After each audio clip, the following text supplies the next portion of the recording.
Hey there guys, it's Dr. Chase. The clean and jerk is one of my favorite Olympic lifts. There's a lot of explosivity. You're moving a barbell fast, you're lifting pretty heavy weights, which is super fun, right?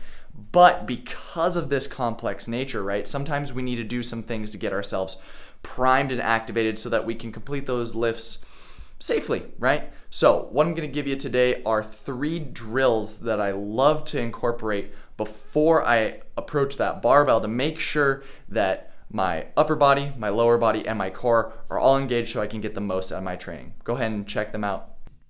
So what we want to do is we want to start to develop some ability to floss our nerves from our arms. So what I want to do is I want to depress my shoulder down, pulling that shoulder blade all the way down. When I bring my arm up, I want to spin that hand open. I can kind of floss that back and forth and make sure that I'm getting good rotation at that shoulder. I can also do that out the elbow joint, flossing that back and forth. That should relieve a little bit of tightness. Then from there, we can add some elbow flexion, making sure to keep that shoulder down.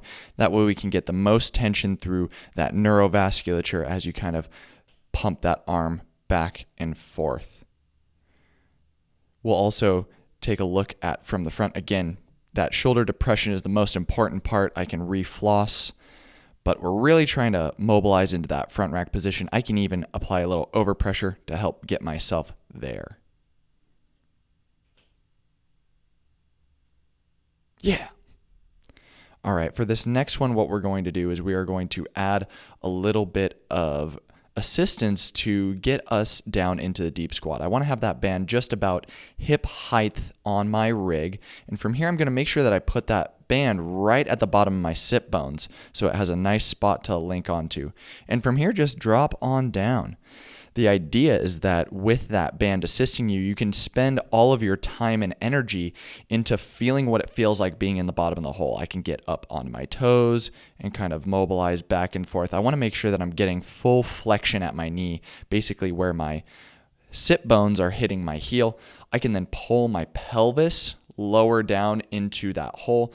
I can also work that front rack positioning.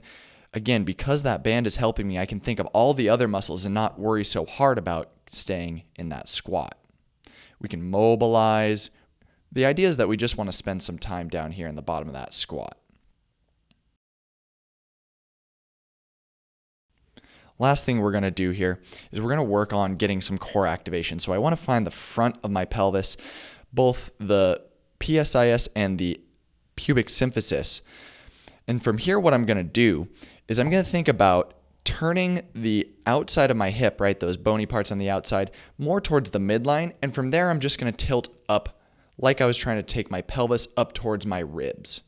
And I want to do this nice and controlled so my brain starts to incorporate, okay, this is a piece of my pelvis bringing up towards my ribs. We're getting that full activation through that full core. So I can do each side, but then I can also do the pubic symphysis up towards your rib cage or that big bone in the front, the sternum, right? Mobilizing back and forth, really starting to get some good contractions through there you can feel.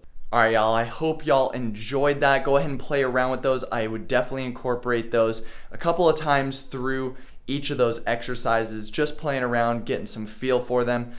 As you progress through your weeks, you may be able to incorporate more reps, more sets, a little bit of resistance through some of those movements. Play around with those. Let us know how they go.